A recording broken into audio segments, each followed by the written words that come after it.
D'accord les amis, bienvenue de retour. Nous examinons l'enseignement de la théorie du bloc d'ordre de renforcement.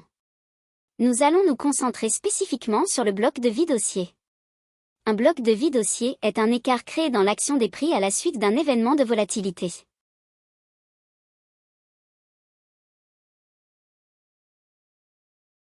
L'écart se forme en raison d'un manque de liquidité directement lié à un événement. Les non-farm payroll peuvent créer un bloc de vide, tout comme une ouverture de séance dans les contrats à terme. Sur le côté gauche ici, nous avons une représentation simplifiée de l'action des prix. Des creux à court terme se forment, que ce soit dans le trading de contrats à terme où il y a des ouvertures et des clôtures de séances sans trading, ou dans le cas d'une action où cela pourrait être un indice tel que le S&P 500, ou n'importe quelle paire de devises. Il peut y avoir une forte injection de volatilité sous la forme d'une publication au calendrier économique, comme les non-farm payroll, ou un événement lié au FOMC, ou tout ce qui concerne les taux d'intérêt, voire un événement géopolitique imprévu, comme une attaque terroriste. Quoi qu'il en soit, supposons que nous voyons le marché grimper suite à cet écart. Lorsque nous observons cet écart, la première hypothèse de la plupart des traders est que cela va continuer à monter immédiatement, et parfois c'est le cas.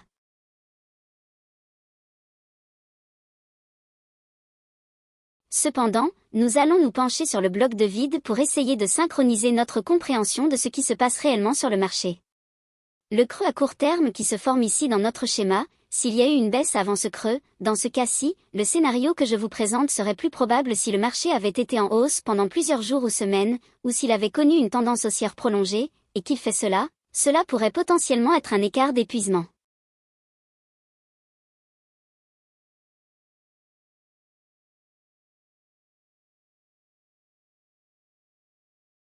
Un écart d'épuisement est généralement une représentation graphique de la capitulation, et la capitulation, c'est essentiellement comme le dernier moment de momentum dans la tendance sous-jacente ou la direction.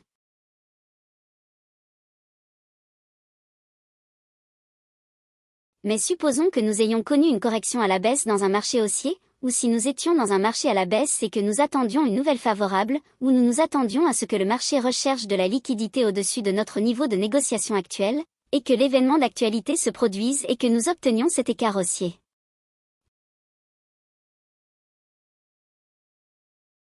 Fondamentalement, ce que nous disons, c'est que si nous faisons un écart par rapport à un marché qui est en baisse, même si nous avons eu un retracement, mais que nous nous attendons néanmoins à des prix plus élevés, lorsque nous voyons cet écart comme ça, la première chose que je veux que vous commenciez à envisager, c'est que cet espace entre les deux bougies est important.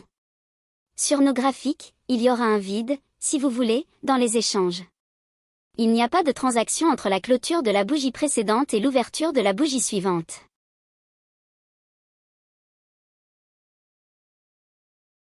Donc, cet écart peut être important et parfois, par exemple, les non-farm payroll peuvent faire un écart parfois de 30, 50, 60 pips, vous savez, par rapport à là où ils se négociaient juste avant la publication des chiffres.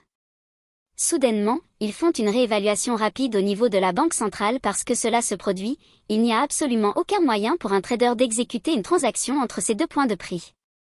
Donc, ce que cela crée, c'est un vide de liquidité. La plupart du temps, je ne vais pas vous donner un pourcentage précis car il n'y a pas de moyen précis de le représenter car c'est simplement, nous allons le classer comme une forte probabilité que le marché voudra revenir et essayer de combler cet écart. Il y a quelques points auxquels je voudrais que vous fassiez particulièrement attention lorsque nous parcourons cela, mais pour la plupart, nous allons anticiper que le marché cherchera à combler ce vide. Mais d'abord, nous devons identifier cet écart d'une manière spécifique parce que lorsque nous examinons l'écart, nous nous rendons compte une fois de plus qu'aucune transaction n'a été réalisée dans cette fourchette. Donc, s'il n'y a pas de transaction dans cette fourchette, qu'a réellement fait le marché ? Il a fait un écart à la hausse à travers cette fourchette et a commencé à se négocier à un prix plus élevé sur une nouvelle bougie lorsqu'elle s'est ouverte, puis il a continué à se négocier un peu plus, et maintenant nous devons discerner si le marché va continuer à s'éloigner de ce niveau de prix et laisser l'écart ouvert, ou s'il va redescendre et le fermer dans cette fourchette. Et s'il ne se ferme pas dans cette fourchette, à quel point pouvons-nous raisonnablement nous attendre à ce que le cours se ferme et chercher encore un potentiel setup d'achat à l'intérieur de cette fourchette ? Nous avons un bloc de vide, cela signifie que nous avons bloqué une référence dans le temps, et nous devons le regarder de cette manière, car même s'il n'y a pas de bougie sur notre graphique, le prix avait en fait un paramètre avant et après. Nous pouvons le considérer comme cette plage ou cette zone, d'accord, et encore une fois, nous l'interprétons, nous le visualisons, si vous voulez, il y a une absence de liquidité, une absence de transaction à cet endroit, mais nous la définissons comme étant le plus haut et le plus bas de l'écart.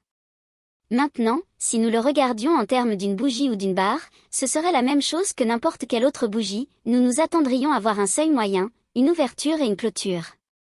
Donc, si nous voyons cela, nous allons simplement le traiter comme n'importe quelle autre bougie. Alors, regardons-le maintenant en gardant à l'esprit l'écart,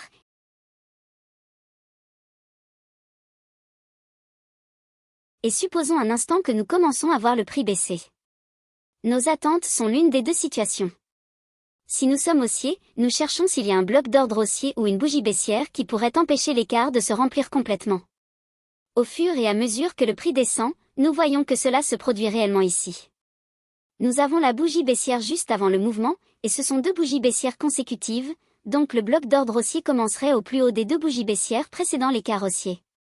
À mesure que le prix se négocie dans cette bougie, nous pourrions raisonnablement nous attendre à un rebond potentiel ici et à laisser cette petite ouverture de l'écart intacte, mais cela pourrait potentiellement être un achat.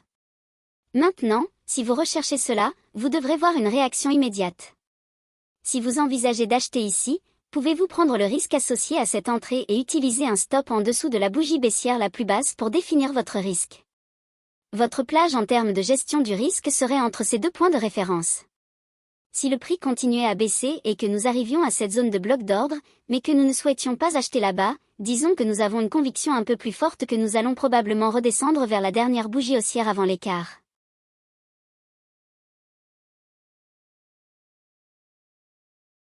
Les raisons pour lesquelles je m'attendrais à voir cela sont liées à la sensibilité à l'heure de la journée. En d'autres termes, si nous avons encore beaucoup de temps dans la journée où nous pouvons négocier, si c'est le début de la séance de New York viendra probablement combler cet écart. Si l'écart s'est formé tard dans l'après-midi, il est probable qu'il reste ouvert. Cependant, si le prix descend jusqu'à ce point ici et que l'heure de la journée permet davantage de trading, en d'autres termes, s'il s'agit toujours du début de la séance de New York ou peut-être même de la séance de Londres, il est très peu probable que cela reste ouvert.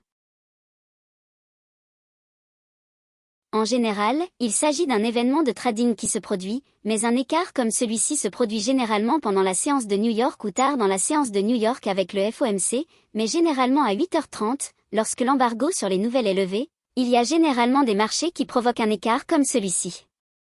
Nous allons donc supposer que c'est encore tôt à New York, 8h30 serait relativement décent en termes de permettre plus de temps pour que la journée se déroule. Nous pourrions oublier le niveau du bloc d'ordre haussier ici et anticiper que cette petite zone se forme toujours, mais si nous sommes plus tard, par exemple, s'il est 10h ou 11h et que nous obtenons cet écart, nous pourrions finir par voir cette partie de l'écart rester ouverte, ce qui nous présenterait un écart de juste valeur pour un moment ultérieur. Nous chercherions alors à ce que le prix revienne plus tard et le ferme, mais le laisse ouvert pendant cette journée de trading spécifique.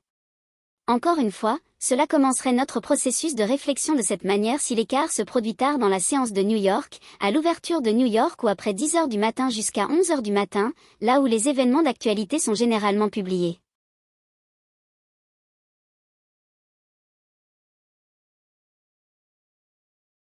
Nous avons donc deux points de référence ici, l'ouverture de la bougie qui a fait le gap et la clôture de la bougie haussière juste avant que l'écart ne se forme. Et encore une fois, à mesure que le prix baisse, boum, il atteint cela et nous verrions une fermeture complète de l'écart.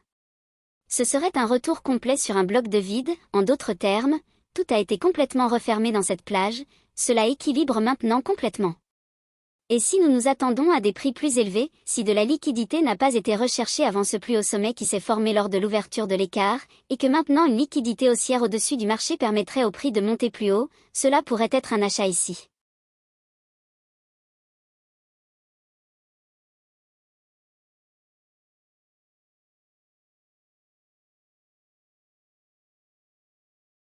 Et maintenant, remarquez que si vous achetez ici et utilisez un stop-loss en dessous du plus bas de cette bougie baissière, votre risque est mieux défini pour plus de levier, mais avec les mêmes paramètres potentiels d'exposition en pourcentage de votre capital.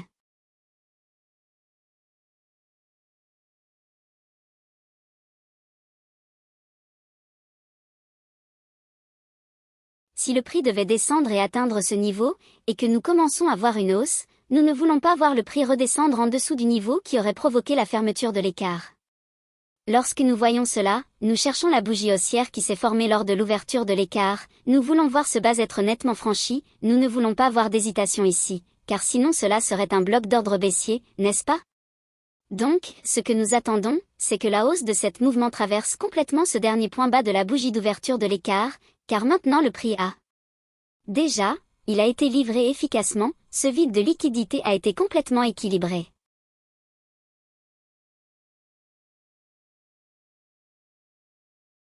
Nous avons négocié à la baisse avec les deux bougies baissières pour fermer l'écart.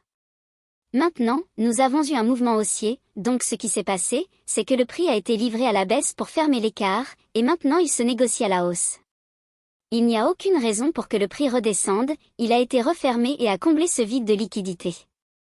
Il n'y a aucune raison pour qu'il revienne en arrière et se négocie en dessous du dernier point de référence avant l'écart, qui serait la clôture de la première bougie haussière. Donc, lorsque cela se ferme dans cette plage, le bloc de vide est complètement comblé, et maintenant le prix est autorisé à se négocier à la hausse. Une fois qu'il dépasse ce sommet, nous nous attendrions à ce que le prix continue à monter. En résumé, un bloc de vide n'est rien d'autre qu'un écart d'évasion. Ce que j'enseigne avec l'écart d'évasion, c'est que, parce qu'il crée un vide de liquidité, il faut comprendre que tous les écarts ne se comblent pas complètement, et pourquoi anticipons-nous parfois que l'écart ne se comblera pas?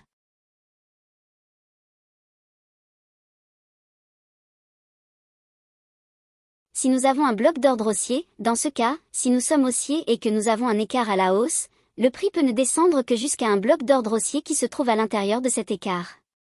Le prix atteint simplement ce niveau, puis cesse de descendre, pour ensuite remonter, laissant un petit écart qui serait classé comme un écart de juste valeur, et nous pourrions l'utiliser ultérieurement lorsque le prix descend, et nous chercherions à ce que le prix revienne et ferme cet écart.